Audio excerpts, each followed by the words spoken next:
Hello and welcome again for an online study of fundamentals of anthropometry.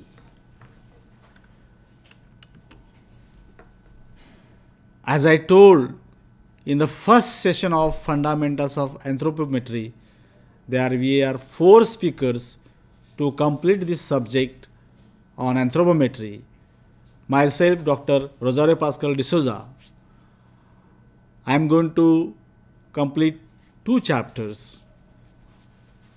We have seen the introductory part of anthropometry in session A. The chapter 1 of anthropometry is completely allotted for introduction and definition of anthropometry.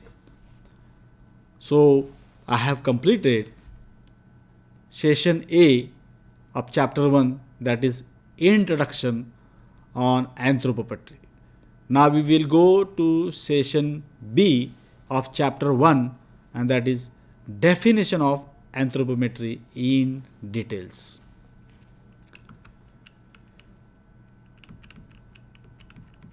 We have studied the introductory part of anthropometry in details in session A. Now in session B, we will study complete definition of anthropometry. Anthropometry is the measurement of human body, measurement of alive human body. It is one of several approaches which also include biochemical, clinical and dietary assessment, which are used to assess nutritional status of an individual. Anthropometry can help identify the types of malnutrition present in an individual or present in the population and measure progress toward improvement. Here the malnutrition means bad nutrition. It may be less, it may be more. Nutritional status of a single individual or nutritional status of the whole population, like whole population of a country, whole population of the world. That is why this subject is having big scope. However, it does not identify specific nutrient deficiencies. Now you all know that the nutrition of human beings consists of macronutrients and micronutrients. Macronutrients are proteins, carbohydrates and fats, whereas minerals, vitamins and water, they contain specific micronutrients like iron, different vitamins, vitamin A, vitamin B and lots of minerals. But the anthropometry has got limitations to find out these specific nutrient deficiencies. So for that purpose, we require other methods to measure them. Macronutrients can be assessed through anthropometry. Now let us see what are the types of anthropometry. There are basic two types of anthropometry.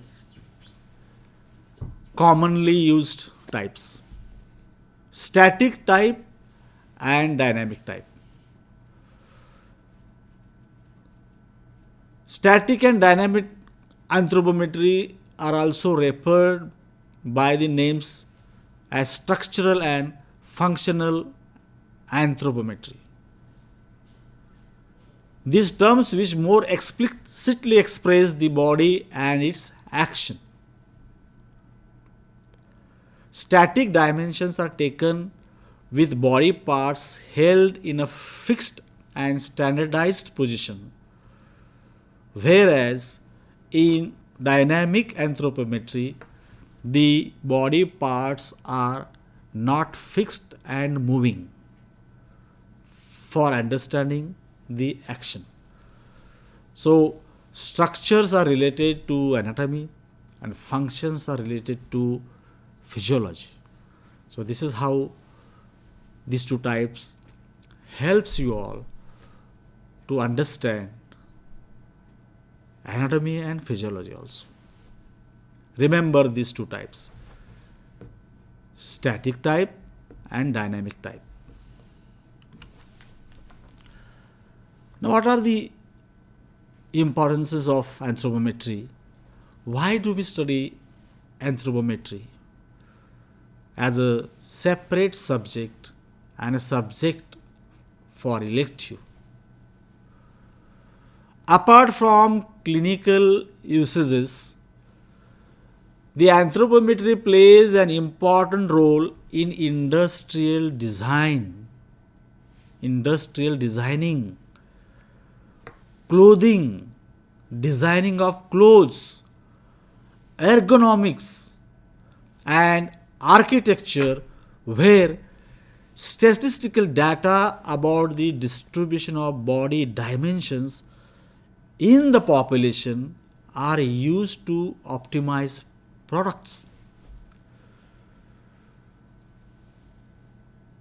For doctors, anthropometry is useful in clinical usages for all health science personnel.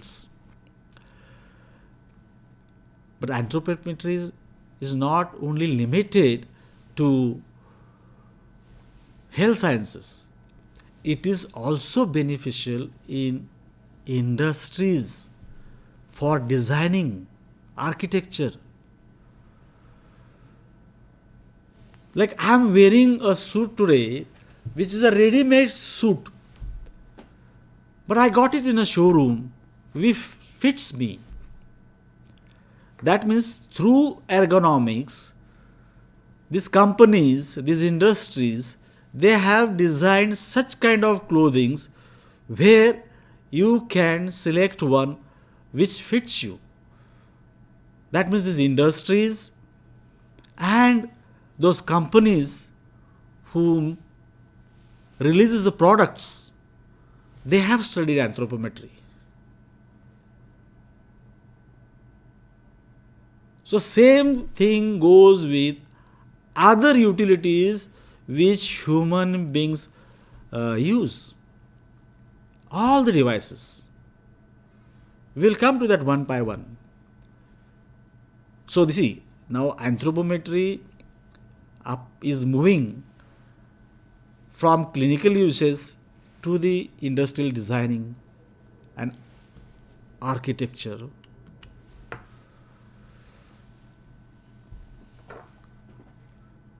So ergonomics is another branch of study of anthropometry, which is about the relationship between the human and the product. So humans are available in different sizes and shapes, stature, constitution. Similarly, a suitable product has to be designed for them. The best example is clothing. With clothes, you look better with appropriately chosen clothes. Now, these days are of ready-made clothes. Now we don't go to a tailor every now and then. What tailor does, is also anthropometry. He takes measurement of your body and he sews a suit for you, suitable suit, and that fits you. So that is also anthropometry. In ergonomics, the products which are produced and brought in the market are easy to use and comfortable. And this is ergonomics. Every device, every instrument which human being use, all vehicles, two-wheeler, four-wheeler bicycles, the arrangement of chairs, the chairs which we sit on, all the benches, they are available in the market before taking your measurement, because they are available in different sizes and shapes, and those are prepared by the companies, industries, in order to make you available a suitable device or instrument or a furniture. Anthropometrics is the science of using body measurements to make product for comfortable feel and easy uses. So anthropometric science is also useful in industries. So we are shifting from clinical uses to other uses. People are given a task to design a new product that you don't think is ergonomic using anthropometric data.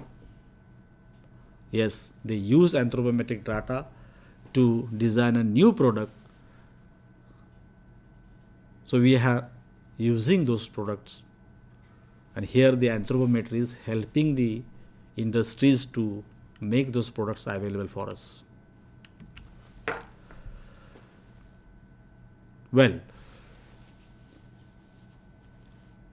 in the previous session we have studied what measurements are actually required. But to go in the depth, anthropometric measurements includes the measurements of body weight. It can be dry weight for dialysis patient. Now the dialysis patients who suffer from renal diseases, for that purpose dry weight is required. Height of a person or triceps skin fold. You all know that arm has got anterior compartment and posterior compartment. In posterior compartment there is a triceps muscle. Above it there is a skin. So that fold circumference we have to measure, or biceps skin fold circumference, or abdominal circumference. Calf means circumference of legs. Mid-arm muscle circumference, or breadth of elbow. Subscapular skin fold behind.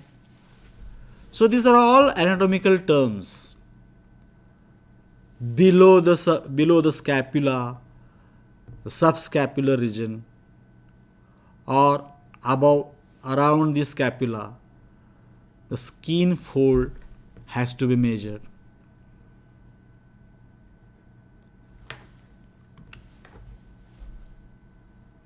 Anthropometric measurements are quite simple and more or less very easy also.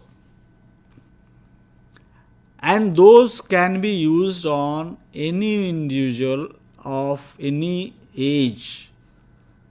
Even children who are more anxious about all these tests, but they go well with anthropometric measurements because this method is non-invasive. If compared with other methods of assessing nutritional status, the measurements are quite quick and easy to make using relatively cheap and simple equipment. You will see the equipment later in this session. They can be made by relatively unskilled people as well. By this time, you know what is anthropometry, you know what is anthropometric measurements. Do you find it difficult to measure somebody's body size, say proportions?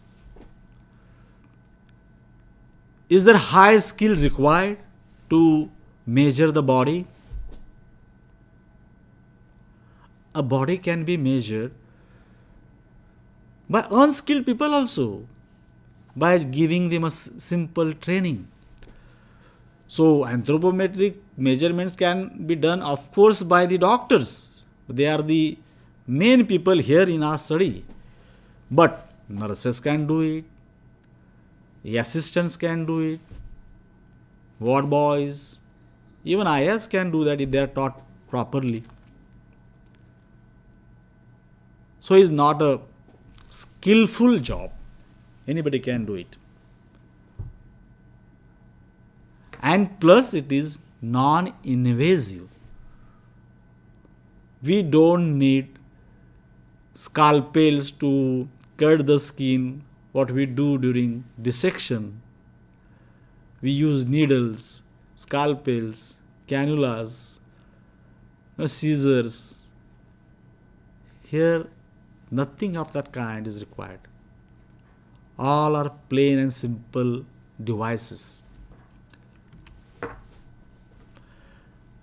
And probably that is why neonatal anthropometry is also quite easy. Now let us understand what are the neonatal anthropometric parameters. You all know that neonatal means newly born babies. Neo means new, natal means birth, soon after the birth. Anthropometric parameters are recorded by using measuring tapes, weighing scales, which are balanced beforehand, and also Anthropometer is available for the measurement of length of a baby. It can also be adjusted beforehand. So in a newly born babies, we use anthropometry. You all know that when the baby takes a birth, everyone asks two questions. What is the sex? Is he a boy or is he a girl? And what is the weight of the baby? But other things are also measured nowadays with the help of Anthropometer. Usually these neonatal anthropometric parameters are taken within 72 hours of birth. So can say soon after the birth, these parameters are required to assess the status of a baby.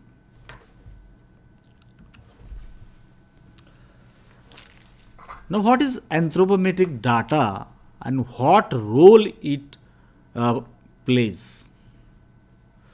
Anthropometric data plays a crucial role in designing the products, designing the workspaces, and interfaces that accommodate diverse human body sizes and shapes. Now you see me, I am sitting on a chair in front of you. Now this chair suits me. So this is a product designed in such a way that it feels comfortable to you. All the workspaces now are the days of science and technology. You see a lot of space suits, satellites. They are designed in such a way that suits all the astronauts. So human body sizes and shapes are different, so the driver's products are made available with the help of anthropometric data. In the earlier session, I also told you about ergonomics. Ergonomics experts utilize anthropometric measurements to optimize the design of furniture, different tools, different types of vehicles, ensuring optimal comfort, safety, and performance. So you don't have to give an order to any automobile company to prepare a vehicle for you. Already those vehicles are available, manufactured by the automobile companies, and you have to select one which deems fit for you. As far as the optimum comfort is concerned, optimum safety is concerned, and optimum performance is concerned. So you get easily available these products, including different types of furnitures and vehicles and different tools which you use in our day-to-day duties, because ergonomics, they utilize anthropometric measurements.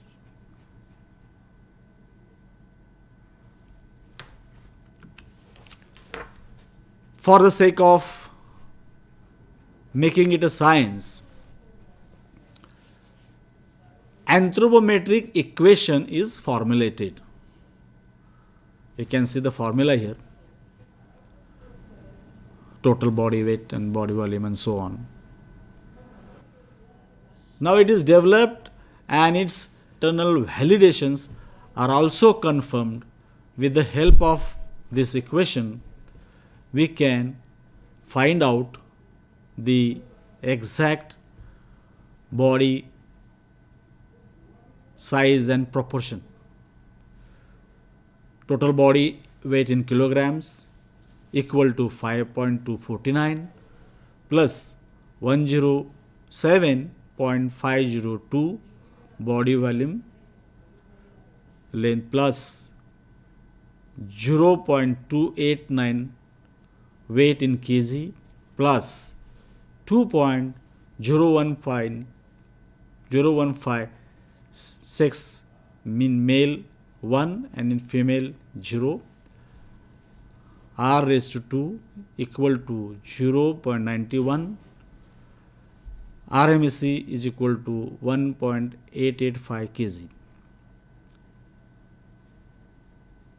Those who deal with anthropometry responsibility, they use this equation and find out the exact status of an individual. With the help of this exact status of specific population is also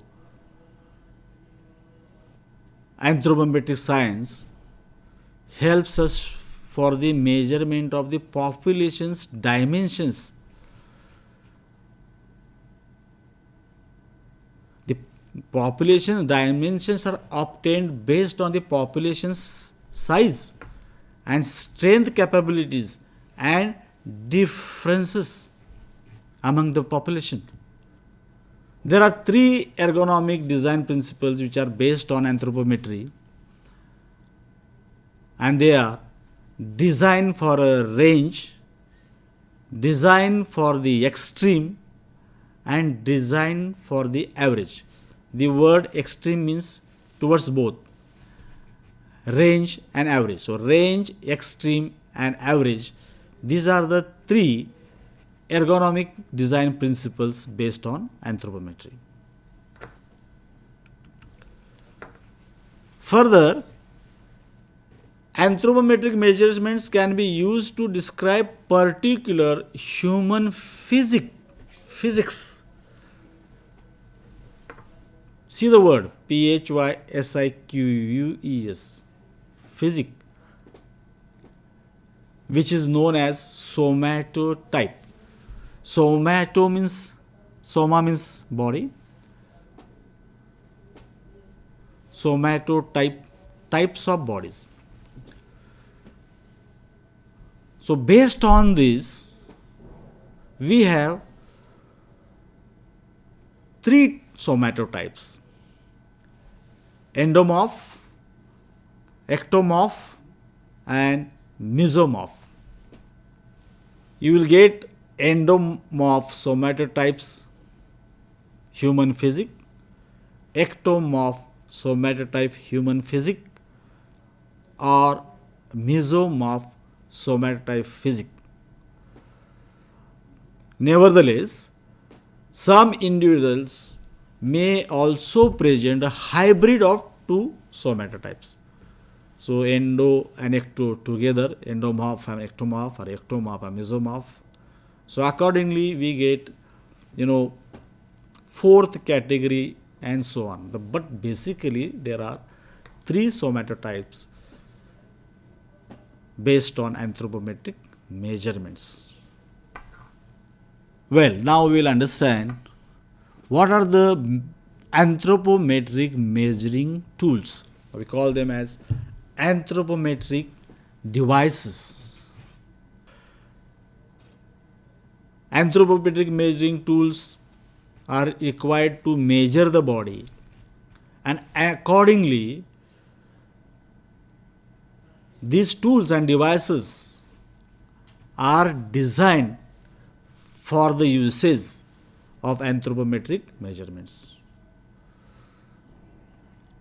As the name goes, because we are dealing with the study of anthropometry, so we have an anthropometer, and the common tool is personal scale, the scale which you carry with you. The personal scale is also of benefit. And there are different types of calipers, like spreading caliper or sliding caliper. Vernier caliper is quite common. Soft metric tape, Shakir's tape, different calipers for the measurement of skin folds. There are many more. Here you can see the images of different measuring tools for anthropometry. You may not have heard these names, you may not have seen these tools earlier. Very simple tools which we use in our compass box during our school days, they are also included in this kit.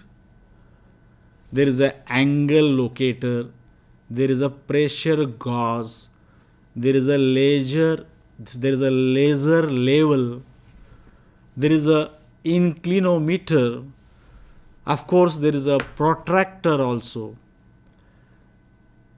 and the machine they use measure square, that is also available for us in anthropometry. Angle gauge, micrometer which we have studied in physics, compass which we have studied in geometry, vernier caliper, level measuring tool, simple tape measure or simple measuring tape. These all they make measuring tools. But the calipers are much more important. We will see other anthropometric measuring tools and how they are basically used while doing anthropometric measurements. Here on the top we can see a anthropometer. Below that you can see a sliding caliper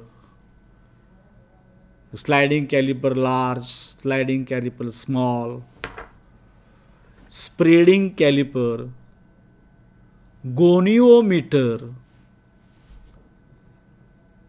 a simple tape. They all make anthropometric measuring tools. Here is one image to show you the body composition and anthropometric measurement with the help of one caliper. Usually the practitioners and doctors, they use their pinch on the abdomen, especially on the flanks, and they measure the size of skin fold. But that you cannot put in a specific parameters, and for that purpose we have a skin fold caliper which can give you exact reading. So this is commonly used nowadays to understand the body composition and then further to diagnose it, which is required for a treatment and for the purpose of prognosis. But what is physical anthropology? Now, one of the principal technique of physical anthropology is the discipline originated in 19th century when early studies of human biological and culture evolution stimulated an interest in the systemic description of populations both living and extinct. Living population which is available easily, readily, but the extinct population is studied by excavations, by archaeology, where the fossil study is mandatory. So here you can understand the anthropology, and that for that purpose we have to use anthropometry in measuring those bodies. Little more about history of anthropometry. It includes its use as an early tool of anthropology. So I told you in the first session itself that anthropology is a big branch of study as a subject, used for identification, used for the purposes of understanding human physical variation in paleoanthropology and in various attempts to correlate physical with racial and psychological traits. So through this we can understand the physical status of different races and their psychological traits. Now let us understand what is the clinical importance of anthropometry again, because we have taken fundamentals of anthropometry as an elective optional elective for our health science course. These anthropometric measurements, they are used to determine a human being's nutritional and general health status. By taking measurements, we understand the nutritional status and also the general health status of human beings. Measuring weight and height of infants and children is an international health practice that provides a readily accessible, inexpensive, objective method to ascertain the health history and health status of a child. So, the main target of anthropometry, as far as the ages are concerned, are children, and mainly the children below the age of 5 years. We call them under 5. So 0 to 5 is the main target in anthropometry, because they provide us the health status of children across the globe. But there are some limitations also in anthropometry. Though it is non-invasive, simple and easy, the main shortcomings are anthropometric assessment. The assessor who assess the anthropometric measurements, whether they are intra or inter observer, as far as the variabilities are concerned, which tend to diminish the validity. You cannot say 100% valid. They diminish the accuracy, so 100% accuracy and precision of the technique which is used.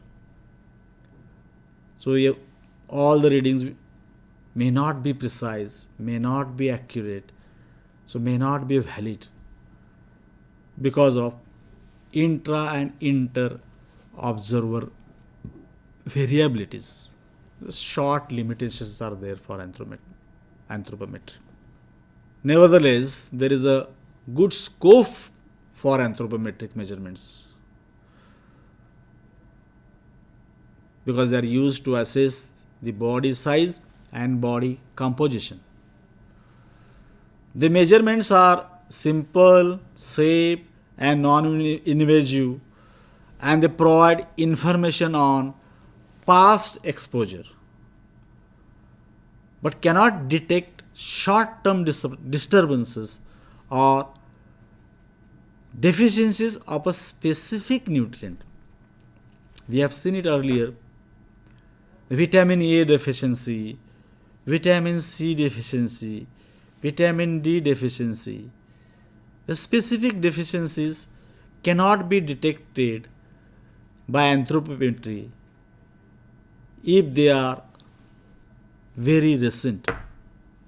Specific nutrient deficiencies like deficiency of proteins leading to protein energy malnutrition, which further leads to marasmus, muscle wasting, but there is a long-term disturbance. Otherwise, there is a good scope for anthropometry to assess the body and to diagnose it and to further treat and make a prognosis about it.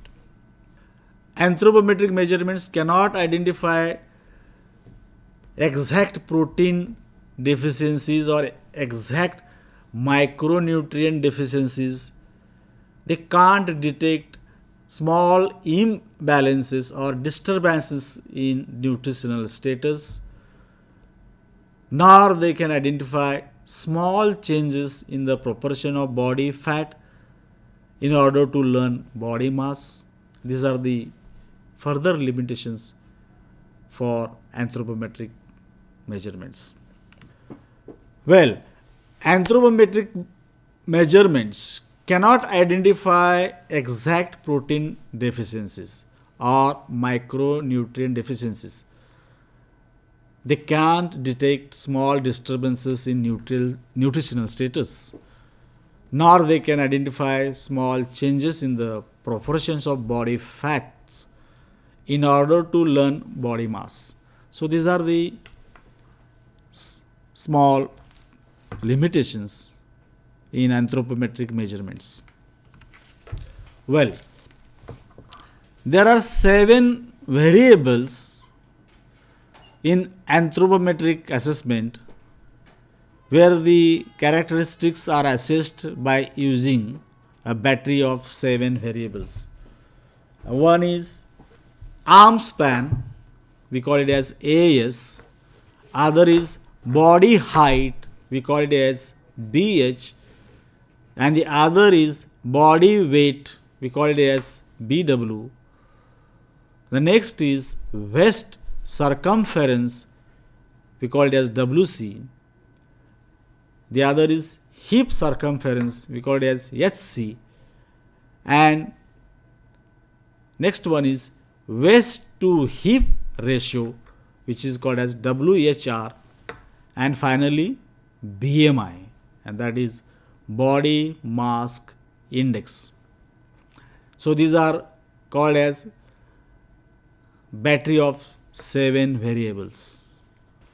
Anthropometric measurements include weight, height, body mass index, body circumference, circumference of arms, circumference of waist, circumference of hips, circumference of calves, waist to hip ratio, WHR, elbow amplitude, knee heel length. All these anthropometric measurements also helps a lot to the orthopedic surgeons for the purpose of orthopedic surgeries. Now, what is the difference between length and height as far as the precision is concerned? Length denotes how long the shape is, and the height denotes how tall the person is. So length is the horizontal measurement in a plane, whereas height is the vertical measurement in a plane. Height is the most accurate anthropometric measurement. Almost everybody knows his or her height and also the weight. Most accurate measurement means there is a measurement difference of only 0.07 percentage in underweight to normal, 0.04 percentage in overweight, and 0.07 percentage in obese participants. Obese means who are overweight. Obesity, highly overweight. Only height, body mass index, and head circumference were not statistically different when measured by the GPs or the research assistants. GPs means general practitioners, or the research assistants who work in anthropometry. The readings of height, head circumference, and body mass index were not statistically different. Anthropometry is a simple, reliable method for quantifying body size and proportions by measuring body length, width, circumferences, and the skin fold thicknesses. We have seen the different places for body circumferences and skin fold thicknesses. The SF stand for skin fold. So wherever you get this word in short form, you need to remember them.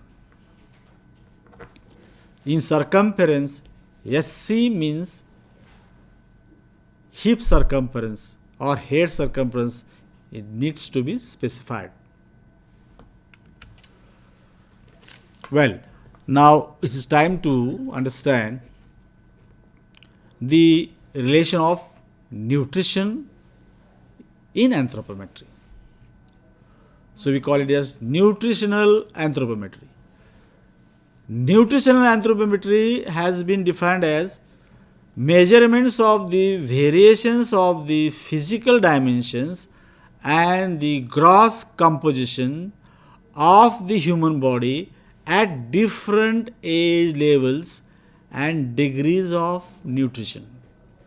So we have already categorized all the individuals into 3: 0 to 5 age category, we call it as under 5, and there is a middle category 5 to 18 or 19, the middle category of adolescents, and the third category is 18 plus and above, including pregnant women and lactating women.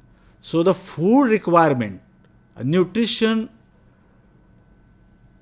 varies from age to age, and that we need to understand in the nutritional anthropometry. Anthropometric studies can therefore help us to identify the nutritional problems such as undernutrition and overnutrition. Undernutrition means less nutrition or poor nutrition or low nutrition, and overnutrition means a food which is consumed more than required for that person's. And plus anthropometric studies and also can help us to identify pinpoint groups with specific nutritional and health needs to be assessed in policy development and programming.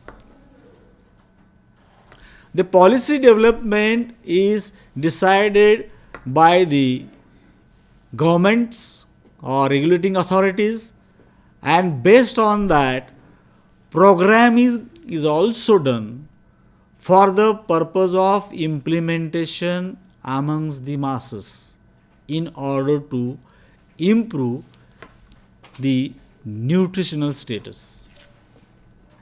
Before we proceed with the nutritional anthropometry, how they help us in anthropometric measurements we have seen several times earlier.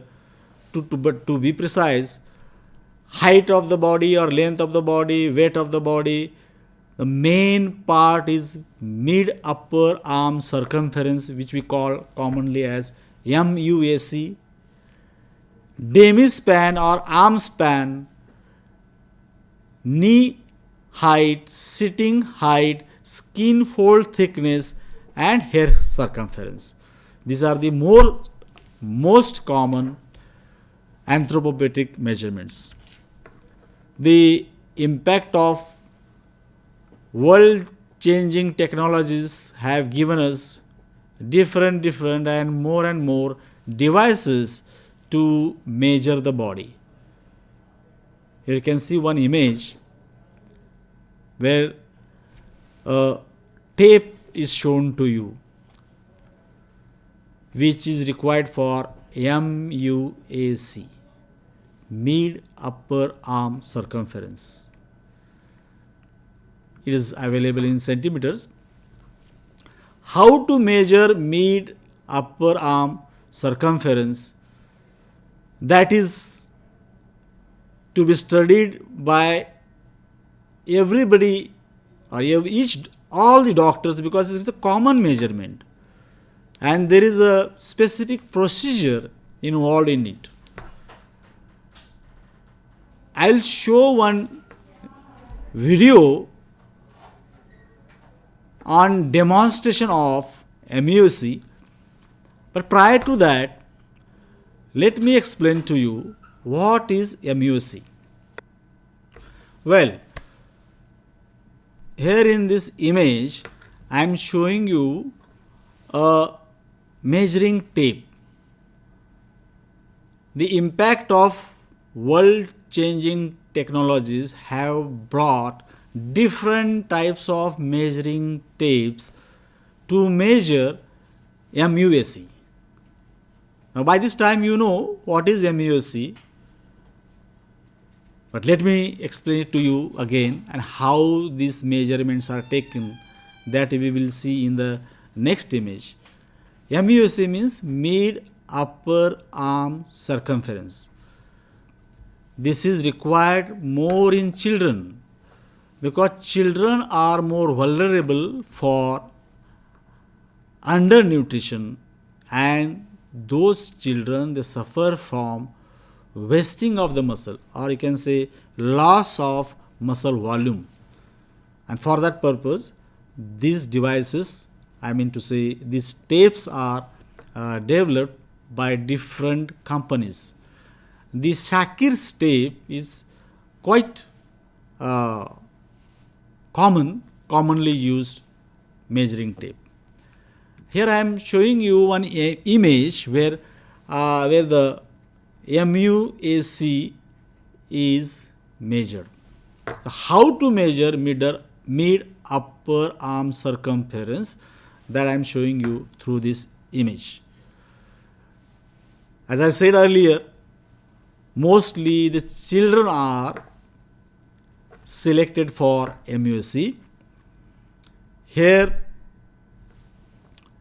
left arm is selected. The children get scared, so we have to allay them that this is a non-invasive procedure. So soon they start cooperating to you. And by removing the clothes from upper part of the body, we have to start measuring MUSE. In that case, the left hand has to be flexed at an angle of 90 degrees, and from the posterior lateral side, we have to find out the tip of the acromine process. You know that acromine process is the part of scapula, so you have to go little back side, so posterior lateral. From there, you have to bring tape down to find the lower point that comes on the acromine process, is a part of ulna, and there this specially designed measuring tape, which is available in 3 colors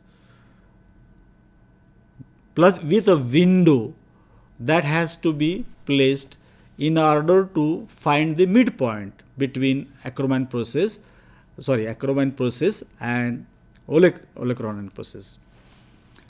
And after finding the midpoint, you have to mark it with the pen, and the next step you have to use that tape to encircle the arm, and that place is mid upper arm. So while doing this, the tape shouldn't be too loose or too tight. So you can see the 1, 2, 3, 4, 5, 6 stages are shown to you, and in the 7th stage you will come to a window. The window has got arrows. The arrows point towards the final reading, and you have to record that reading, and this is what is called as measurement of MUSE. This is very common and everybody does this. This you saw through image. Now I am going to show you one video which I found on YouTube, a free video for education purpose, but with the courtesy of Shivani Rohadge ma'am, the owner of this video who has posted this on YouTube. I would like to play this video for you, and this will show you how MUAC is measured. Please watch it for 1.5 minutes, and then we will continue further. How to take mid-upper arm circumference. Mid-upper arm circumference, or MUAC, is an important measurement to determine nutritional status and identification of severe acute malnutrition in children. It is taken by non-stretchable tape or using 3-colored tape which has marking on it. 3-colored tape which has a window slit can be wrapped around the child's arm, and reading can be recorded to nearest 0.1 centimeter. The MUAC is measured on the left arm. Now let us see steps to take MUAC. Identify the acromion on the left arm by palpating the bony prominence which extends off the collarbone to the shoulder. If possible, gently move their arm up and down to locate the acromion prominence exactly and mark a point on the tip of the bone. Now, fold the hand to 90 degrees so that the palm of the child is facing up. Mark a point on the tip of the elbow, which is also called olecranon process. Keep the zero of the tape to the acromion point and extend tape down the posterior surface of the arm to the tip of the bony part of the mid-elbow. Identify the midpoint by dividing the upper arm length into half. Hold the tape upright and mark the horizontal point at the midpoint. Now, bring the child hand straight and wrap the tape by overlapping the two ends around the midpoint.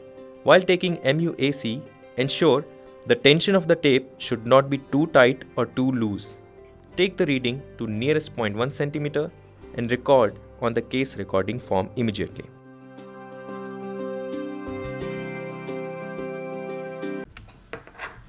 Finally, we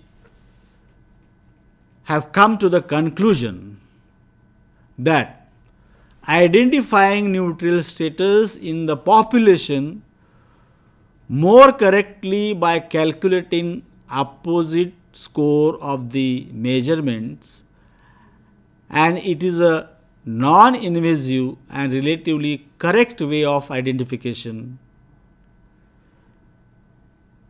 And that is why anthropometric measurements are quite beneficial for all the health science workers. And being this topic related to human anatomy, I hope that you are finding it very interesting now. Lots of anatomical terminologies are used in this. And with this conclusion, I conclude this session B of chapter 1. Thank you. Thanks a lot.